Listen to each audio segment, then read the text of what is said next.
تحية طيبة مشاهدينا الكرام، ونرحب بكم في نشرتنا الأخبارية من تلفزيون جمهورية سوماليلاند. وأبرز العناوين لهذه النشرة: مجلس الشيوخ بجمهورية سوماليلاند وجلسة اعتيادية. عقد البرلمان بجمهورية سوماليلاند جلسة برئاسة أمين عام المجلس سعادة عبد الرحمن محمد عبد الله عرة. ضربات جوية أمريكية ضد مواقع لتنظيم الدولة الإسلامية داعش قرب العاصمة العراقية بغداد. مشاهدينا الكرام، كانت هذه أبرز العناوين، وإليكم الآن نشرها بالتفصيل.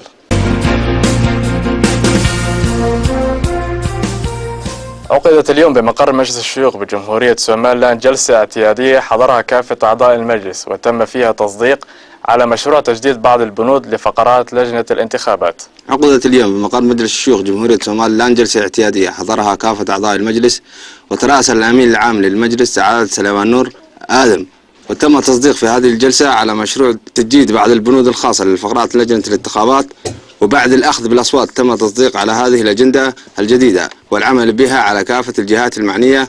تنفيذ هذا القرار بدءا منذ تاريخ إصداره، وقد تم انعقاد جلسة مماثلة لتمهيد الظروف وتوزيع الأجندة على كافة الأعضاء. وبعد التصديق تحدث بكلمة أمين مجلس الشيوخ، أشار من خلال كلمته إلى أهمية هذا المشروع لإزاحة كافة الخلافات المتوقعة مع المنتخبين، وأشار كذلك أن 41 عضوا صوت لصالح المشروع، رفضه عضو واحد وأعرض عن التصويت عضو واحد، وبذلك تم التصديق على المشروع. عقد اليوم بمقر مجلس البرلمان بجمهورية سوماليلاند جلسة اعتيادية ترأسها أمين عام المجلس سعادة عبد الرحمن محمد عبد الله عرة للتصديق على مشروع الهيئة القومية المكلفة لمراقبة المنتج.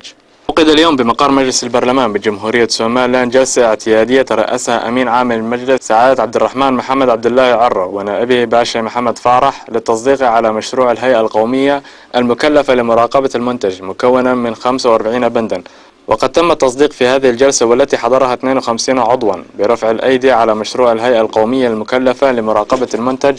صوت بنعم 50 عضوا ورفضه عضو واحد وسكت عنه عضو واحد، ورئيس المجلس لم يصوت، وبهذا تم التصديق على مشروع الهيئة القومية المكلفة لمراقبة المنتج.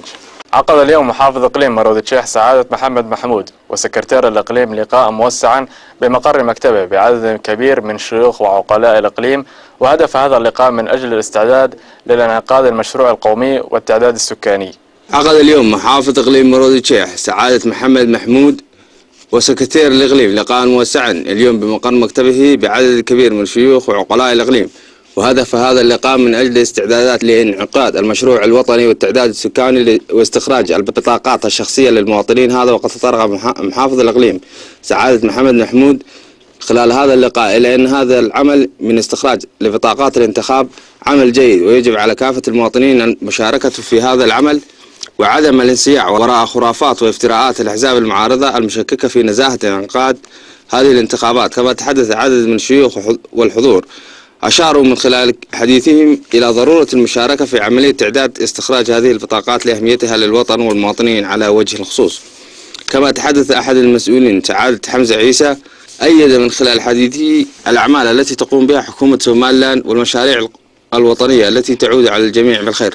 افتتح اليوم المدير العام بوزارة المالية بجمهورية سوماليلاند سعادة سليمان شامع ديرية لقاء عمل لمناقشة كيفية إدارة نظام الانتخابات. افتتح المدير العام بوزارة المالية بجمهورية سوماليلاند سعادة سليمان شامع ديرية لقاء عمل لمناقشة كيفية إدارة نظام الحسابات في الوطن.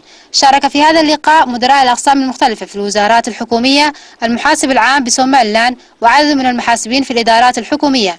تحدث بداية اللقاء المحاسب العام بسوماليلاند سعادة محمد عبدي بدي، أشار من خلال كلمته إلى أهمية هذا اللقاء والفائدة التي ستعم على المشاركين فيه، وأنه من الضروري إقامة مثل هذه اللقاءات لما لها من دور مهم في تحسين إدارة الحسابات، وأنه يوجد اتحادات للمحاسبين في العالم.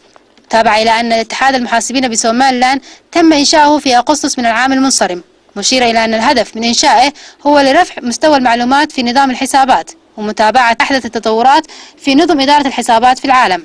وفي ختام المناسبة تحدث بكلمة المدير العام بوزارة المالية بجمهورية سوماليلاند سعادة سليمان شامع ديرية، أشار إلى أهمية هذا اللقاء للعاملين بمجال الحسابات في الوطن، ووجه شكره لاتحاد المحاسبين بسومالان على جهودهم الدائمة لتطوير مجال إدارة الحسابات. حث كذلك المشاركين بضرورة الاستفادة من الدروس المقدمة إليهم في هذا اللقاء والذي سيستمر لمدة 3 أيام وضرورة تطبيقها في مهام عملهم لخدمة المواطنين. تسلم اليوم المهندس عبد القادر حاشي أمين عام اللجنة الوطنية المكلفة بإنشاء وتمهيد طريق ضوغعض مبلغا وقدره 6935 دولارا من شيخ آدن سيرو.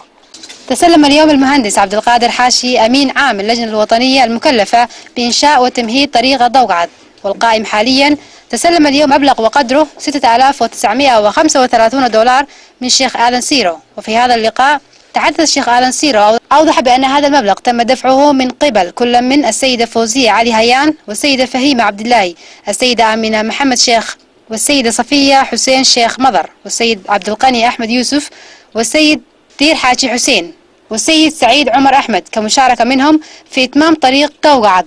هذا كما تحدث في المناسبة سعادة عبد القادر حاشي بكلمة أشار من خلالها إلى الأجر والثواب جراء المشاركة في هذا العمل، وأضاف إلى أن المشاركة في هذا العمل القومي في هذا العمل الوطني هو من أفضل الأعمال من أجل الحيلولة دون وقوع حوادث مرورية والحفاظ على حياة المسافرين. وقد حضر هذه المناسبة مسؤولون كبار آخرون. في الشأن العالمي،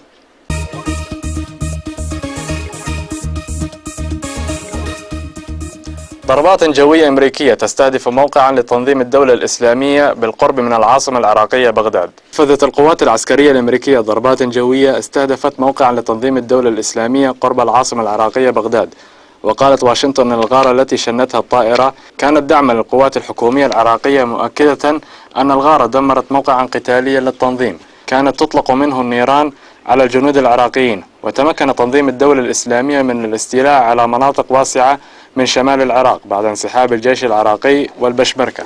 مقتل 3 جنود من الحلف الأطلسي في هجوم انتحاري بسيارة مفخخة في العاصمة الأفغانية كابول.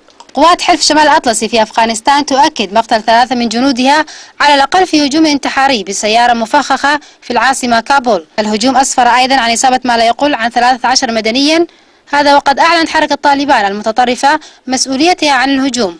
وقد وقع الانفجار أثناء المفاوضات بين المرشحين للانتخابات الرئاسية في حزيران في وقت لا يزال الوقت قائما لتحديد الفائز في هذا الاقتراع الحاسم والذي سيعين خلفا لحامد كرزاي. مشاهدينا الكرام، بهذا نكون قد وصلنا لنهاية نشرتنا الإخبارية لهذا المساء، على أمل اللقاء بكم في نشرتنا القادمة.